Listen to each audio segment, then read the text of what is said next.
hello, family, and welcome to Hope TV. I'm Edward Smith. I'm one of our Hope dealers here, and I'm so excited and so thankful that you've tuned in to get a daily dose of hope.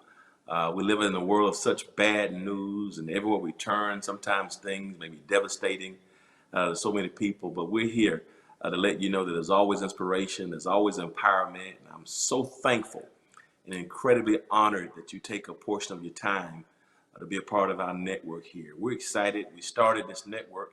God gave me a vision back in March of 2020 at the onset of the pandemic that we would still stay in touch with our community, our local community throughout the pandemic. And so we started the Hope TV, and you never could have told me that in March of 2020 that within 12 months we would have over 100 million views of our content via the cumulative platforms. And so I'm incredibly honored and humbled that you spend your time with us. So if you're here today, whether you're watching through Apple TV, Roku, Twitch, Amazon, Fire TV, if you're watching through Facebook, if you're watching through YouTube, Instagram, Twitter, if you're watching through the edwindsmith.org website, the House of Hope Atlanta website, or the HTV Now website, however you're viewing, thank you for your viewership.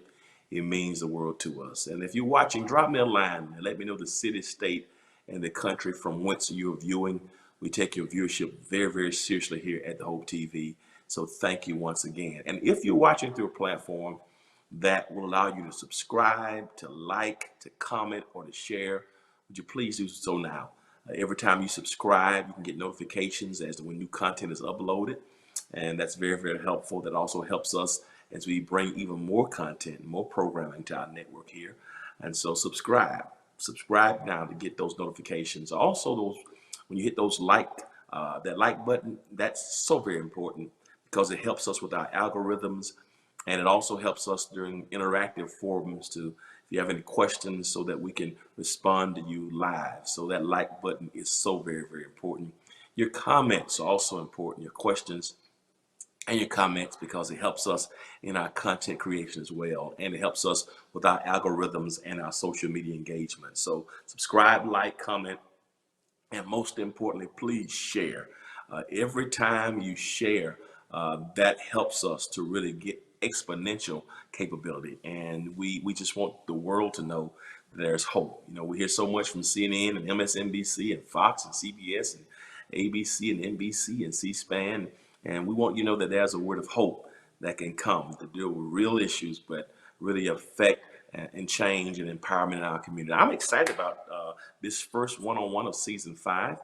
This season has just commenced, and we took a few months off.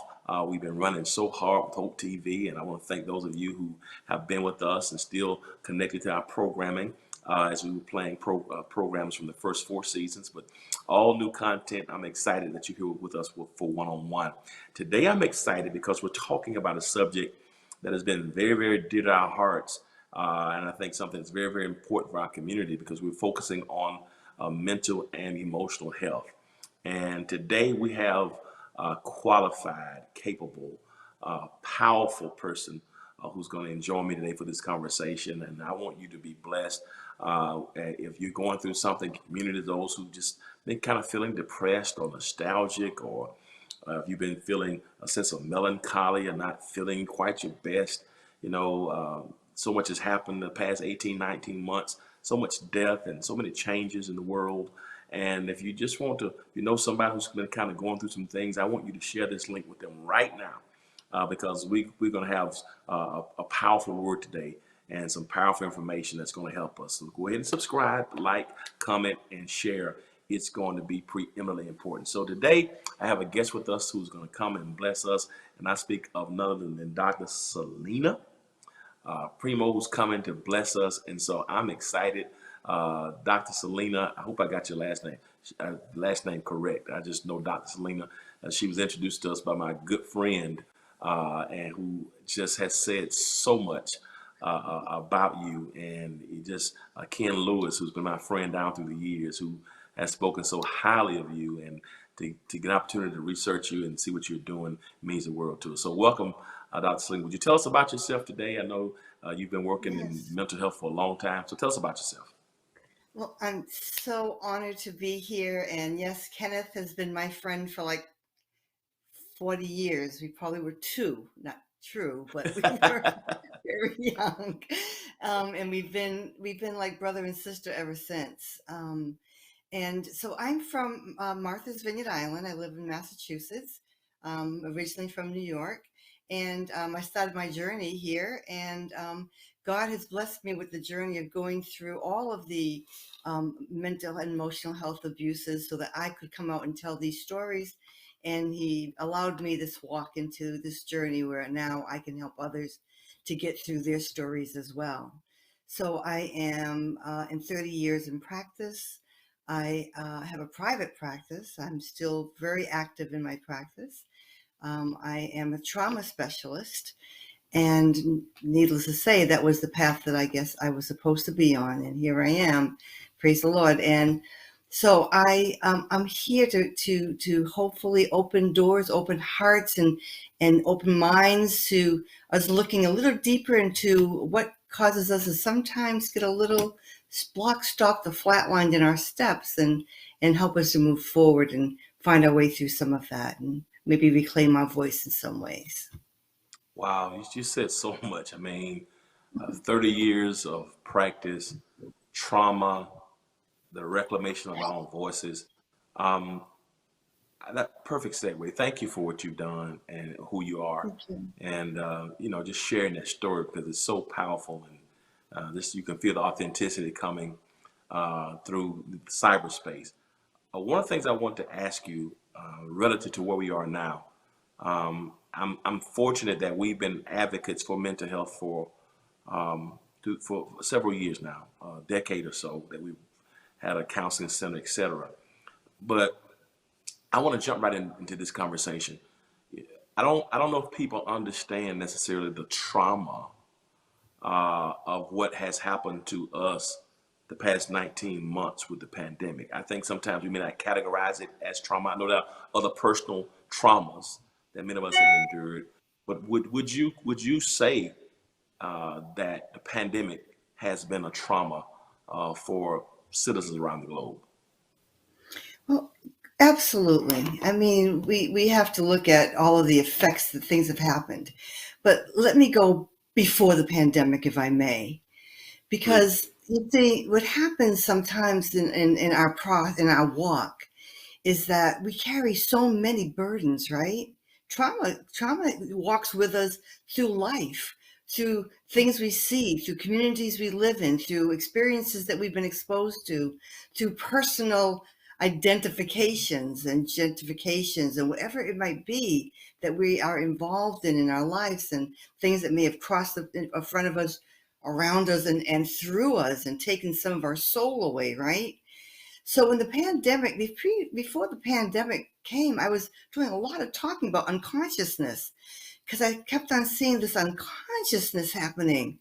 And it was mass murders of insane magnitudes, and killing of just innocent children, and groupings and churches and communities. I mean, we've always had our battle with our communities and those kinds of things that were happening, but this was becoming unconscious. Things were happening unconsciously, and so it's like almost like the air of the pandemic was was immersing. And so what else can we imagine that could happen in when the pandemic truly stood in front of us, when we have all of that stuff behind us that's been walking and following and living inside of us? So Hmm. what's going to happen, right? So I do a lot of work with domestic violence. I do a lot of work with child sexual abuse. I was actually one of the grandmothers to opening the doors for children to say that someone's hurting them. That's okay to say, to tell their story. Back in the early '80s, actually. So the pandemic kind of took all that stuff that was back there that we really haven't addressed, and that was accumulating and compounding and becoming more complex, and created this Hmm. unconsciousness, right? And then where did it happen? all those triggers that we were living with that we weren't really, because we have to work. I have to move on to the next thing. I don't have time for this. I got to feed my family. I've got to, get to my next vacation or whatever it might be. So then the pandemic comes and sits in front of us and says, oh, well, hold up. I got another story to tell you that you can create. And here's one to add to your collection. Now, how are you going to survive this? So let's talk about the word uncertainty. So the pandemic came with the word uncertainty, right? Uncertainty. So Yes. we're having some decompensations of our communities, right? Our Yes. communities were decompensating. I mean, families were kind of falling apart over these last many years. And I think we were losing. I got another premise on the family we can talk about another time. But we also had our communities that were decaying, right? Lots of decay going with gentrification and us losing in so much in deaths and what have you.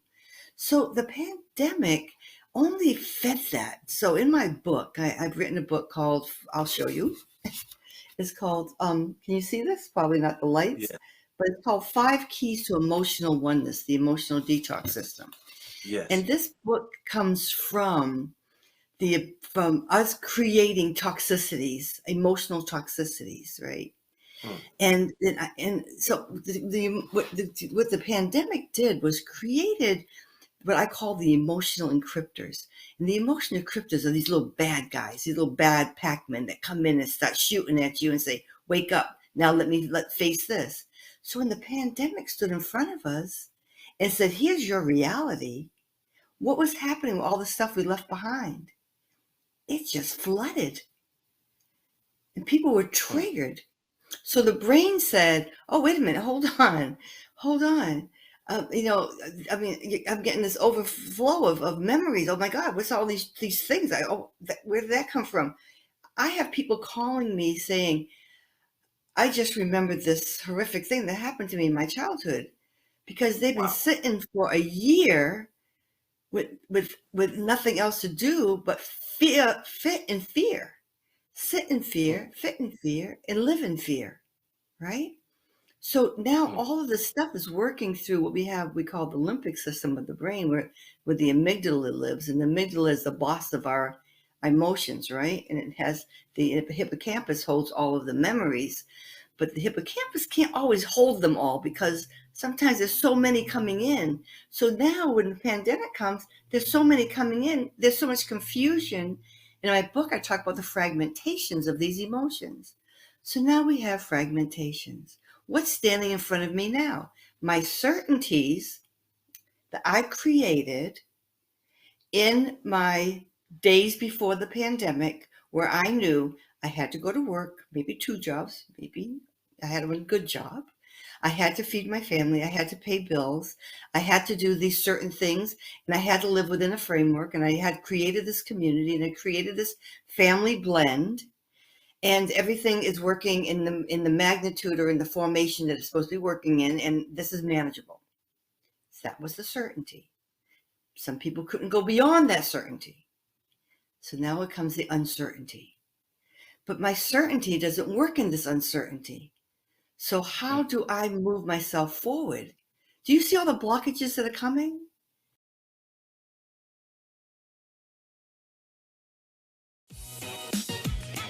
What's up, y'all? It's your boy Jermaine Dolly, Mr. Hello Dolly himself, and guess what? You're tuned in to Tea and Worship with my homies, Mignon and Corey. Keep it out, y'all.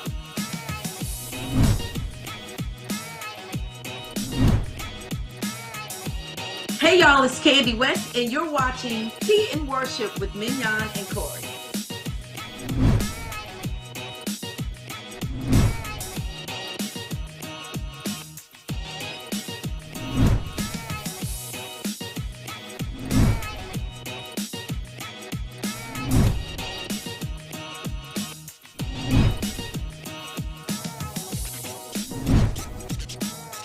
It's your boy James Fortune, and you are watching my favorite news show, Tea and Worship, with my sis Mignon and Corey.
Let me slow down for just 1 second because Okay. I want to make sure that we are processing this sequentially. So let's kind of unpack this unconsciousness. I want to ask you this because we got to get to the detox and the book and the certainty, the fragmentation. But I want to deal with that unconsciousness. What do you think, or why? What are the reasons for the unconsciousness? Is this something that's hereditary, something we've just learned to cope with based upon our parents, our environments? What causes that sense of unconsciousness or suppression, or the failure or inability to deal with those realities? What's in that, and how do we avoid the unconsciousness? So I see the unconsciousness, this process of the unconscious as numbing. So we have in our central nervous system, right? We have a hormone called cortisol. So when we get stressed, do we on a normal day have stressors? On a normal Absolutely. day, we all face stressors, right? And again, we have the compilation of all that stuff that's back there, comes forward. So when we have a stressor, it brings up our nervous system. It's called the sympathetic nervous system. It brings it up, and we live in this place. Here's the interesting thing, Pastor.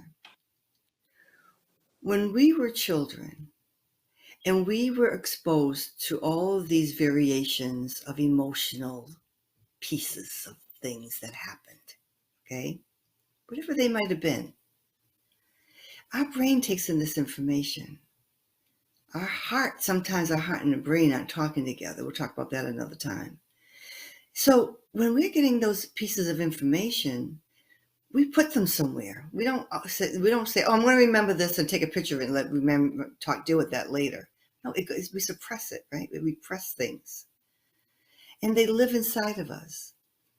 And those images, they create this survival way that we live in our brain, in terms of how we get from point A to point B, what we have to do, how we, when the stresses come and they trigger it, there goes our system, and it attaches to that survival modality, and it lives there, and it causes, in another part of the brain, it causes this thing called a numbing, right? So we get numbed. We don't want, when it gets so bad, the unconscious, and you can't handle it, and you can't cope with things anymore, and things keep on falling apart, you become unconscious, you become disconnected, dissociative. Hmm. You split up. Wow.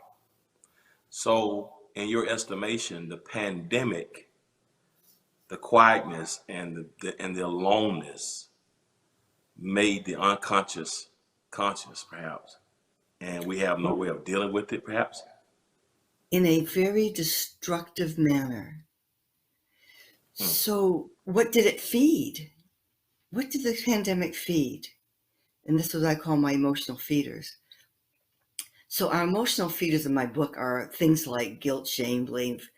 Those are the things that really feed the stuff, right? Shame's huge. So whatever you're living with inside of that body, inside that mind and spirit, when the pandemic came and things were still falling apart, just domestic violence ratings went out the window, right? Yeah. Children were being more abused. There was substance abuse became they were incredibly high. So when things were falling apart because there's no work, there's no movement, we're social beings. Even those of us Yeah. who didn't carry a whole bunch of maybe horrific trauma in our life still were very impacted by no movement, no socialization, no ability to get out and process, and becoming stagnant within the social media. I mean, thank God there were some outlets, but so we're feeding the wrong stuff. The wrong stuff was getting fed. Many of us went the other direction. Many of us said, well, I'm going to take this time. I'm going to build. I'm going to create new things. I call it my re-tempos. I'm going to re-tempo myself, re-rhythm myself. I'm going to recreate. I'm going to redevelop. I'm going to those of us that were able to do that. But those that were already stricken by this dissociative blend of things didn't have the opportunity to probably process through it. And things got worse within it. And they still are pretty bad, aren't they? They're not horrific as they were. But the pandemic has caused a shutting down, I think, of our systems, and maybe kept that stress, that hormone at a pace where it's always on the rise. And that keeps us at a sympathetic place where we can't make those decisions. So here's what happens.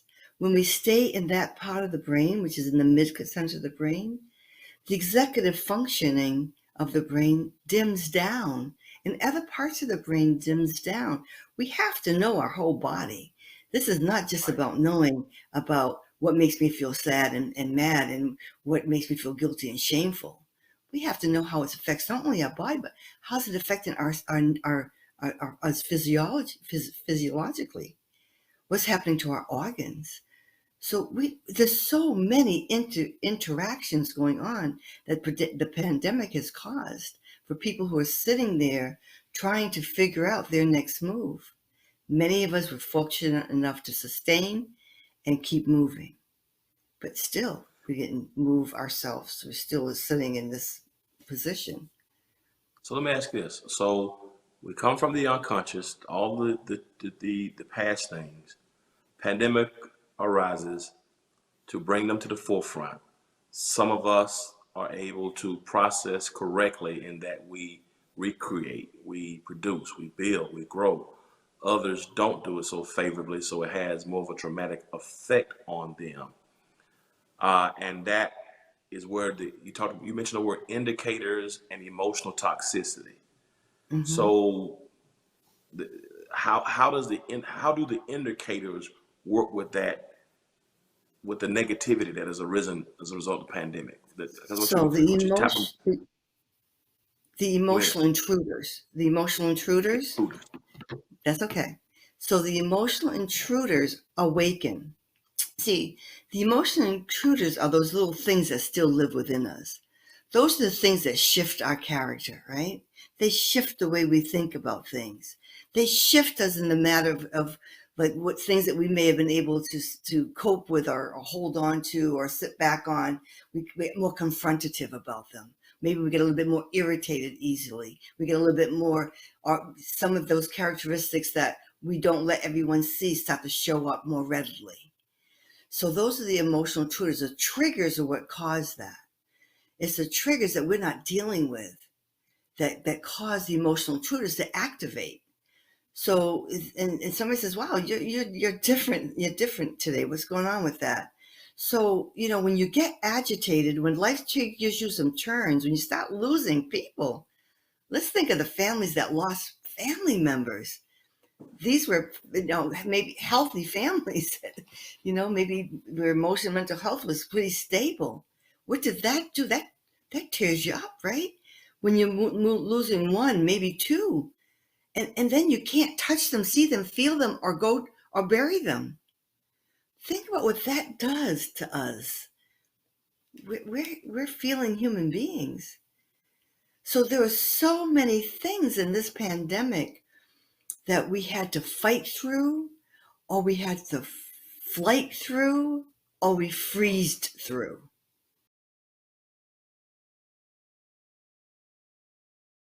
R. Kelly, is he muted? Or cancel for you? I'm not canceling TP2.com because that's my joint. I'm not gonna be able to do it.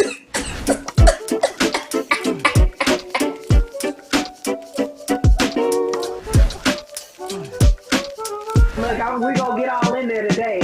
Going back to church. Are you ready to get in the house or are you ready to stay online? I don't want to catch COVID. I'm ready, but I want to be safe.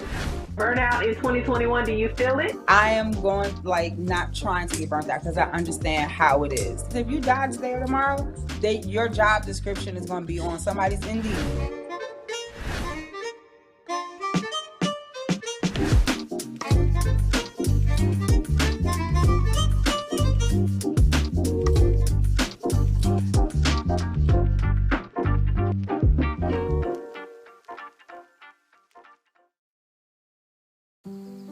Hey, Dad. I need your help asking Jessica to prom.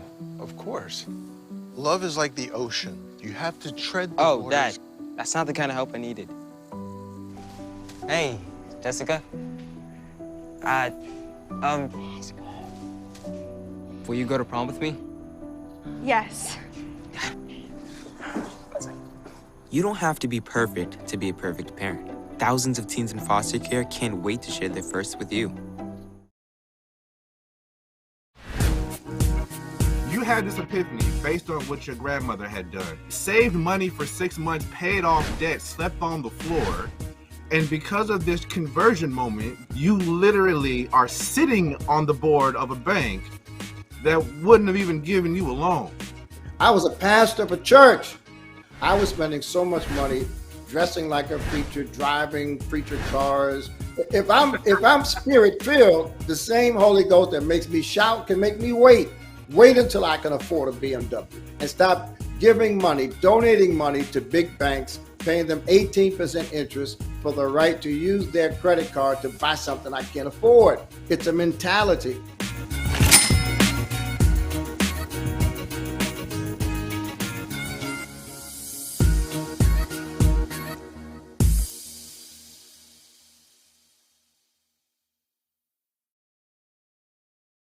You talked about the emotional toxicity. I think you mentioned the toxicity as well. So the toxicity is a result of the intruders taking over. Is that correct?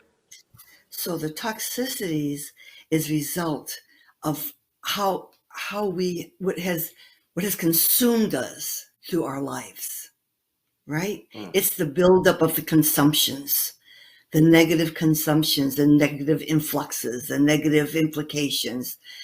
It's a buildup. So the negative intruders live in the toxicities.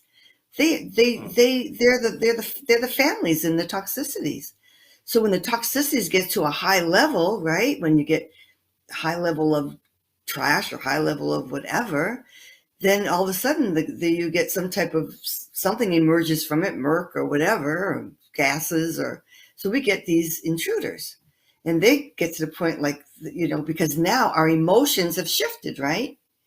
So our emotions have shifted. So now they're saying, oh, now we have ownership because all the toxicity. So I can think of I'm thinking, oh, this is Dr. Selena. She lives on Martha's Vineyard. Oh, she has a good life.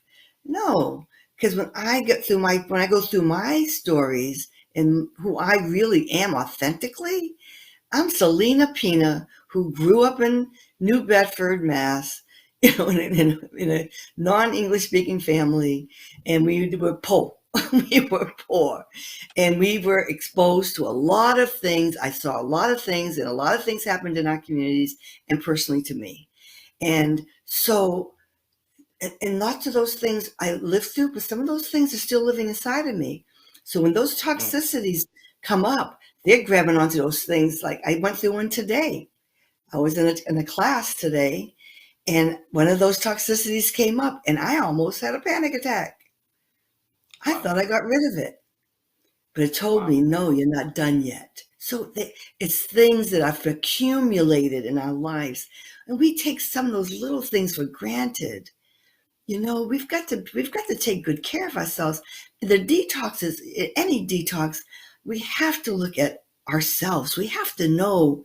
I have written a curriculum where we take people through a whole lot of stuff. We can talk another time on that as well. But the toxicities and the intruders are fed by the toxicities. So what else lives in the toxicities is the emotional feeders.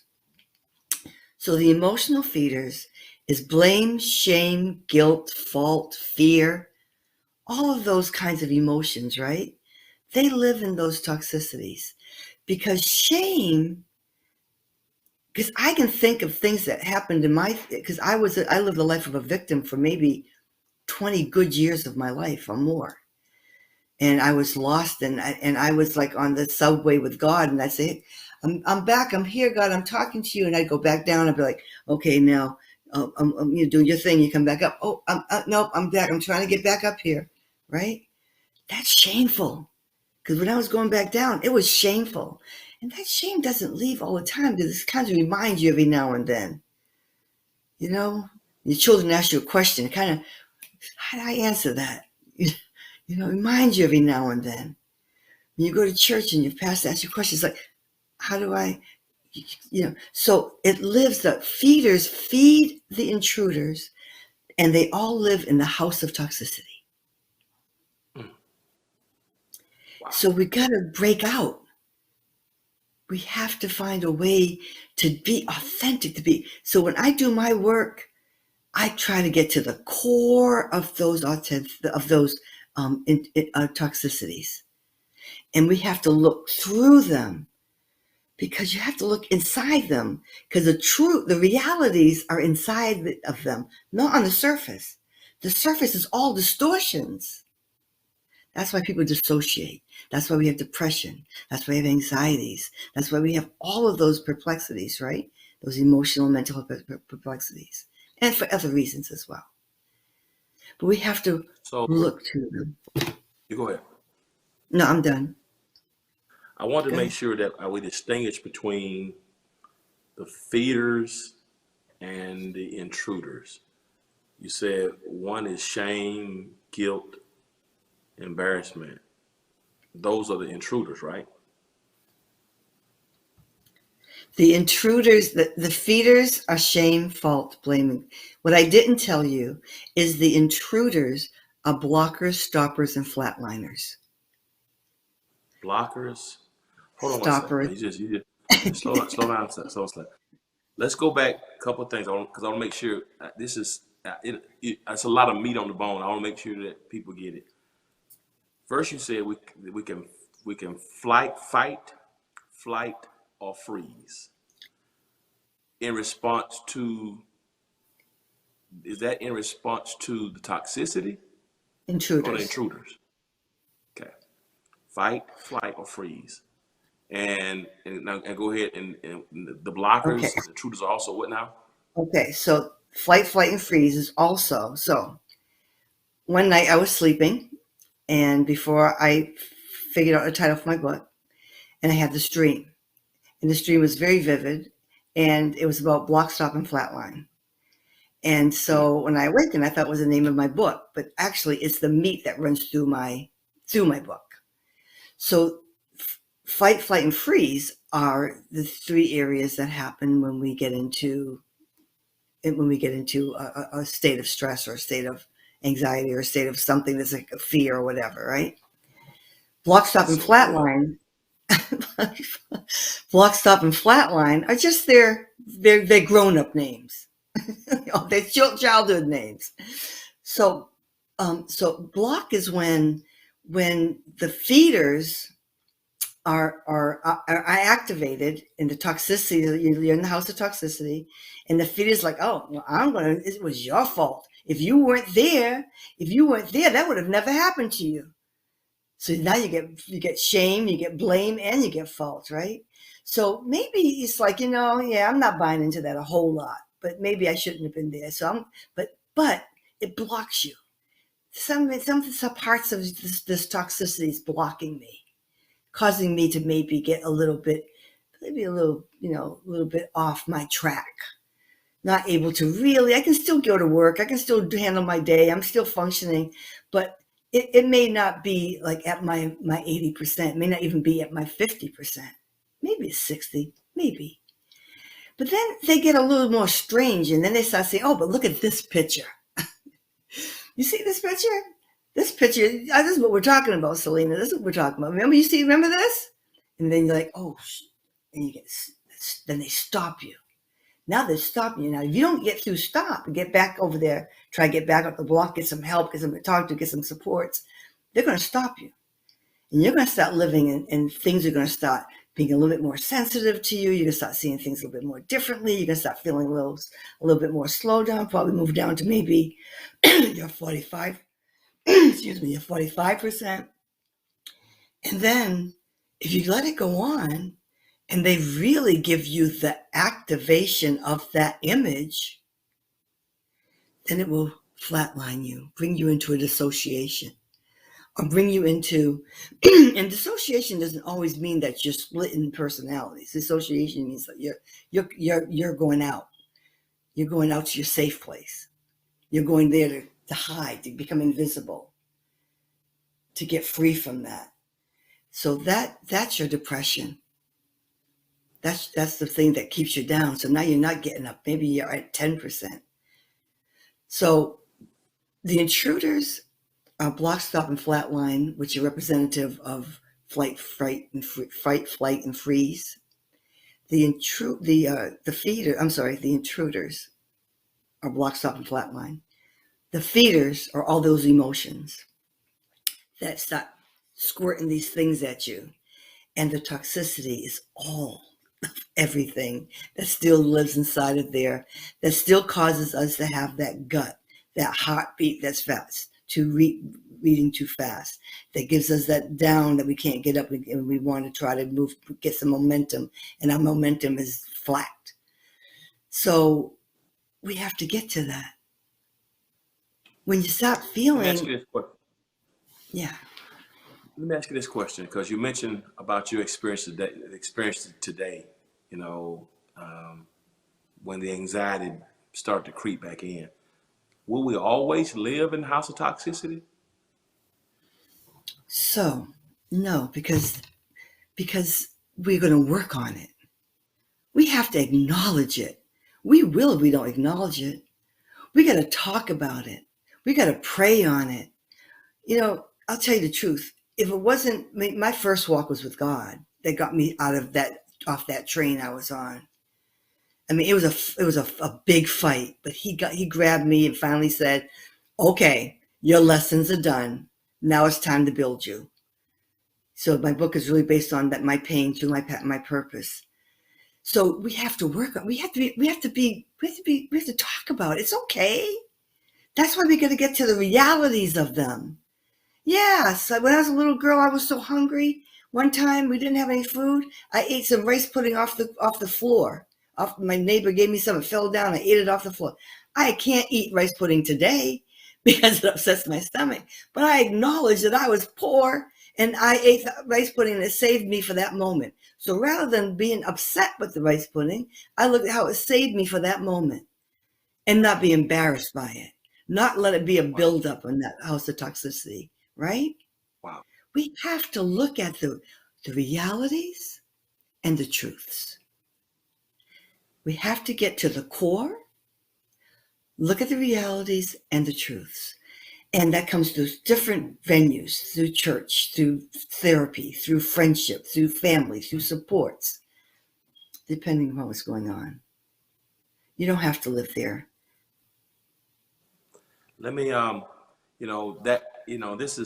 this is so incredibly rich, and we're out of time already. And I mean, it's you're blessing me. It's just causing me to think and reflect. You know what I mean? And I'm supposed to be, facilitating this session for everybody else. And as you're talking, it's just so powerful. Thank you. And so the person who's watching right now, because my assumption from what you're saying, because I haven't read your book, is that when those intruders come, our response should be to fight.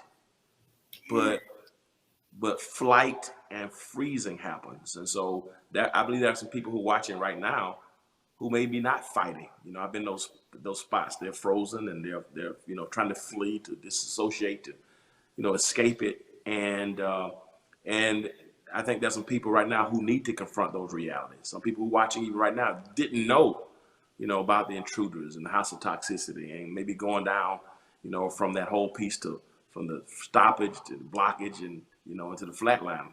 So for those people who may want to have a conversation with you, because I do know you have an active practice. So I want you to tell people no more how, if there's a person who wants to talk to you, are you available to help them kind of process through therapy? And if you are, how can they contact you? Yes, and I am, and I do a lot of global work. So I am available. My email I could give. It's emotional health at drselinaoneness.com. And my website is drselinaoneness.com. So emotional health at drselinaoneness.com is my email. And drselinaoneness.com is my website. And I'm doing a lot of retreats this year. I'll be doing them internationally. So please join me on a retreat. We're going through the 5 keys of emotional freedom. It's called Optimizing Emotional Freedom and Rhythmic Release. We're going to be dancing our way into change. Listen, I feel conflicted because I don't want to end this session and I didn't get an opportunity for you to talk about more things with the book. Can you come back? Can you come back next week? I need to finish this conversation. Absolutely. And your information is on the screen now. The website information is on the screen now. And now I want to talk about how can people order. Can they order your book on the website as well? They can go right to Amazon. It's actually an international bestseller. And they can go on to Amazon and get the book. Listen, so in the name of the book one more time. It's 5 Keys to Emotional Oneness, not the fragmentations, oneness, the emotional detox system. The emotional detox system. We hear so much about physical detox, but not enough about emotional detox. This has been absolutely powerful. I want those who are watching, listen, Dr. Selina's going to come back for part 2 of this conversation.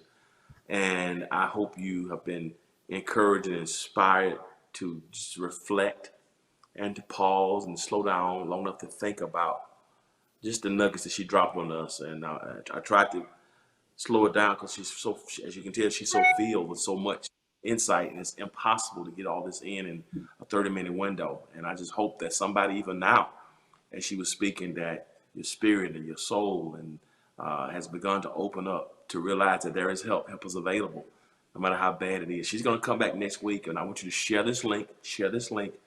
If you want to send some questions in that you'd like for her to answer next time, please do so. We're going to stop this episode of One-on-One. This 2-part series is called The Emotional Detox. And I want you to tune back in next week. We're going to go further. Dr. Selina's going to be back with us next week. Same time, same place, right here through the Hope TV. So share this link. And I hope that you're blessed and walk in the favor of God.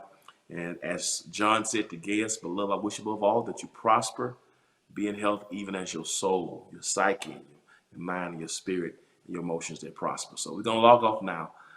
This episode of One-on-One with Dr. Selina Shima is going to be back with us next week. We're going to continue this conversation on emotional detox. And always remember this: if you will be good to God, God's going to always be good to you. So take care of yourselves. We'll see you next time for One-on-One as we go to part 2 of the emotional detox. Peace and blessings to each of you. I love you guys.